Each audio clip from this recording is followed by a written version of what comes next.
Showbiz کی جانب نامور مزاح نگار، افسانہ نگار اور شاعر پطرس بخاری کو دنیائے فانی سے کوچ کیے 64 برس گزر گئے۔ گورنمنٹ کالج لاہور کے پرنسپل، ریڈیو کے ڈائریکٹر جنرل اور اقوام متحدہ میں پاکستان کے مستقل مندوب کے طور پر فرائض نبھائے۔ 2003 میں حکومت نے پطرس بخاری کو ہلال امتیاز سے نوازا۔ جنوبی ایشیا میں ریڈیو کے باقاعدہ قیام نے پطرس بخاری کی انتظامی اور فنکارانہ صلاحیتوں کو جلا بخشی۔ ریڈیو میں صوبہ پنجاب کے نمائندے کی حیثیت سے پطرس بخاری کو نامزد کیا گیا۔ انہیں 1 اگست 1949 کو اقوام متحدہ میں پاکستان کا مستقل مندوب مقرر کیا گیا۔ یہ وہ دور تھا جب بھارت کشمیر کا تنازع لے کر اقوام متحدہ میں گیا اور فلسطین کا مسئلہ اقوام متحدہ میں گرما گرم بحث کا مرکز بنا ہوا تھا۔ پطرس بخاری نے اپنی ادبی زندگی کا باقاعدہ آغاز سول اینڈ ملٹری گزٹ سے کیا۔ وہ عموماً تنقیدی مضامین لکھتے تھے۔ اس کے لیے انہوں نے پیٹر واٹکنز کا فلمی نام اختیار کیا۔ پیٹر نے فرانسیسی تلفظ پیر احمد شاہ کو پطرس بنا دیا۔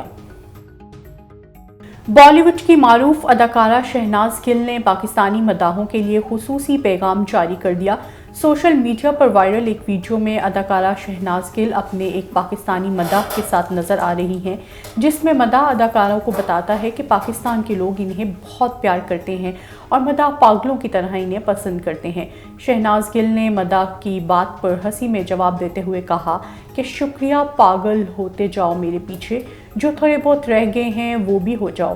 اداکارہ نے بتایا کہ مجھے پاکستانی مداحوں کے بہت میسیجز آتے ہیں اور مجھے سچ میں یہ بات پتہ ہے کہ پاکستان کے لوگ مجھے پیار کرتے ہیں۔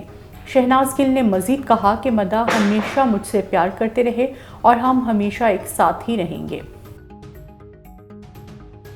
پاکستان کے معروف مصنف اور ڈرامہ نگار انور مقصود نے کہا ہے کہ پاکستان کا ادب سے کوئی تعلق نہیں، ہر حکومت میں عوام کو جانور سمجھا گیا۔ کراچی آرٹس کونسل میں عالمی اردو کانفرنس کے اختتامی سیشن سے خطاب کرتے ہوئے انور مقصود کا کہنا تھا کہ ان لوگوں کو عوام کا خیال صرف الیکشن کے دنوں میں آتا ہے، سائرن بجا کر لوگوں کو بھگا دیا جاتا ہے اور بریانی کے پیکٹ پھینک دیے جاتے ہیں۔ انہوں نے مزید کہا کہ کتنا کماؤ گے، کتنا لوٹو گے، غریب کہتا ہے کچھ بچا ہی نہیں میرے لیے جنت کے سوا۔